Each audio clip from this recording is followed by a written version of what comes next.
Good morning students. आगाज institute के YouTube channel में आप सबका फिर से स्वागत है।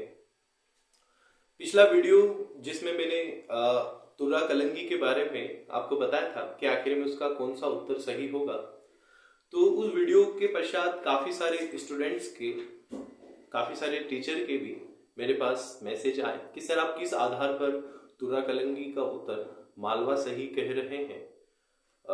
हमने तो बच्चों को भी हमेशा तो मतलब कलगी तुर्रा निमाड़ में ही पढ़ाया है और बच्चों का भी कहना है कि सर आज तक हमें कोई ऐसी किताब नहीं मिली जिसमें मालवा इसका सही उत्तर बताया गया हो। तो फिर सर आपका क्या आधार, किस आधार पर आपने इसका उत्तर मालवा सही कहा। तो देखो स्टूडेंट, क्लास में भी हमने इस विषय में चर्चा की थी, परंतु आप जानते हैं क्लास में तो जो मेरे बच्चे थे जो क्लास में थे उन्हीं को ये चीज़ पता है। बाकी बच्चे जो इस विषय में अब प्रश्न कर रहे हैं तो उन्हें भी ये मैं बता दूं कि आखिर में तुर्रा कलंगी एक्चुअल में है क्या। आप खुद तुर्रा कलंगी के बारे में जानिएगा और उसके बाद आप खुद फैसला कीजिएगा कि तुर्रा कलंगी कहाँ का लोक नाट्य होना चाहिए। तो देखो स्टूडेंट, तुर्रा कलंगी के विषय में यदि हम बात करें तो मध्य प्रदेश के मालवा का एक क्षेत्र है जिसका नाम है चंदेरी। उस चंदेरी वाले क्षेत्र में दो संत हुआ करते थे। एक का नाम था तुकनगिर जो कि हिंदू संत थे, भगवा वस्त्र पहनते थे। एक संत थे जिनका नाम था शाह अली जो कि मुस्लिम संत थे और हरे वस्त्र पहनते थे। इन दोनों ही संतों के बीच में अक्सर काव्य दंगल आयोजित होता था। ये दोनों ही जो संत थे, ये दोनों ही दो अलग अलग साइड आपस में होते थे और इन दोनों के बीच में संवाद होता था, काव्य का संवाद होता था जो कि एक दंगल के रूप में हमें दिखाई देता था, है ना, काव्य का दंगल। तो जो चंदेरी के तत्कालीन शासक थे वो इनके इस काव्य दंगल से बड़े प्रभावित हुए, बड़े खुश हुए और उन्होंने अपनी पगड़ी का जो तुर्रा होता है ना राजाओं की पगड़ी पर, तो उस पगड़ी के तुर्रा को भेंट कर दिया या प्रतीक चिन्ह के रूप में तुकनगिर को उसे दे दिया तथा जो पगड़ी का जो कलंगी थी उस कलंगी को शाह अली को भेंट कर दिया। शाह अली को इनाम स्वरूप उसे दे दिया गया। मतलब तुकनगिर को प्रतीक चिन्ह के रूप में तुर्रा मिला तथा शाह अली को प्रतीक चिन्ह के रूप में कलंगी मिली।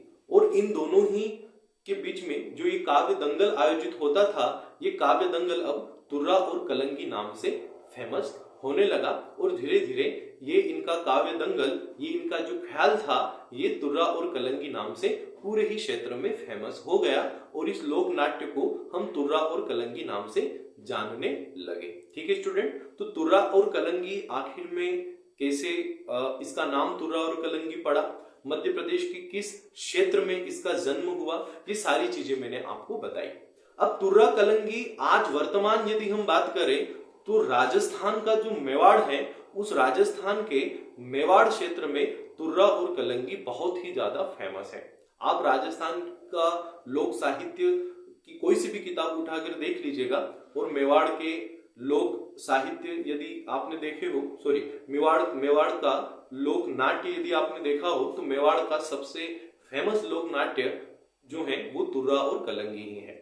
आपको उन किताबों में भी देखने को मिल जाएगा, है ना, कि तुर्रा और कलंगी जो कि मेवाड़ का लोक नाट्य है, परंतु इसका जन्म मध्य प्रदेश के मालवा में हुआ, है ना। देखिएगा अगर आपके पास अवेलेबल हो पाए तो, ठीक है। तो तुर्रा और कलंगी जो है मालवा का लोक नाट्य है, मालवा में इसका जन्म हुआ, ठीक है। और मालवा का चंदेरी क्षेत्र जो तुर्रा और कलंगी से संबंधित है। अब देखो स्टूडेंट, तुर्रा और कलंगी अगर इतना फेमस है राजस्थान में तो मध्य प्रदेश में ये विलुप्त कैसे हो गया, या मालवा में हमें इसका नाम देखने को क्यों नहीं मिलता। हमने तो निमाड़ में कलगी तुर्रा पढ़ा है।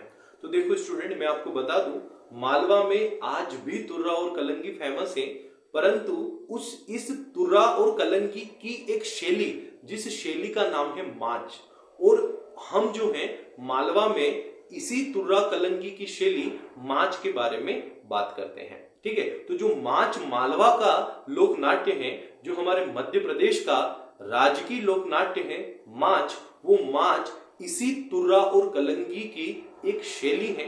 यदि आपने माच को डिटेल में पढ़ा होगा या पढ़ा होता तो आप अवश्य पढ़ते कि माच जो है तुर्रा और कलंगी लोक नाट्य की शैली है और तुर्रा कलंगी का जो जन्म है वो मध्य प्रदेश के चंदेरी में हुआ, मध्य प्रदेश के मालवा में हुआ।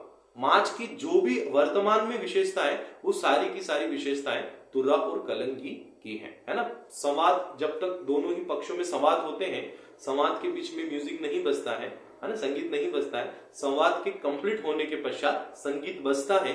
ये माच और तुर्रा कलंगी की सबसे प्रमुख विशेषता है। ठीक है, तो ये सारी चीजें मैंने आपको बताई तुर्रा और कलंगी से संबंधित। अब स्टूडेंट बड़े परेशान हैं इस प्रश्न के उत्तर को लेकर कि सर हम मालवा को सही माने तो मालवा जिसने लगाया वो तो डेफिनेटली सही है, वो तो गलत हो ही नहीं सकता है ना, एग्जामिनर उसे गलत कर ही नहीं सकता। इस विषय में हमारे पास बहुत सारे प्रमाणित तथ्य हैं, अगर वो उसे गलत भी करता है तो हम आयोग के सामने पेश कर सकते हैं। अब बात के निमाण की, तो देखो आयोग अब क्या विचार करता है। अगर आयोग को लगता है कि हाँ तुर्रा और कलंगी और कलगी तुर्रा ये दोनों ही एक ही हैं और निमाण भी इसका मुझे सही मानना चाहिए, तो आयोग देखो क्या फैसला लेता है। बाकी तुर्रा और कलंगी जो आयोग ने मालवा इसका सही उत्तर माना है तो बिल्कुल सही है, और तुर्रा और कलंगी जो है मालवा का ही लोक नाट्य है। ठीक है स्टूडेंट।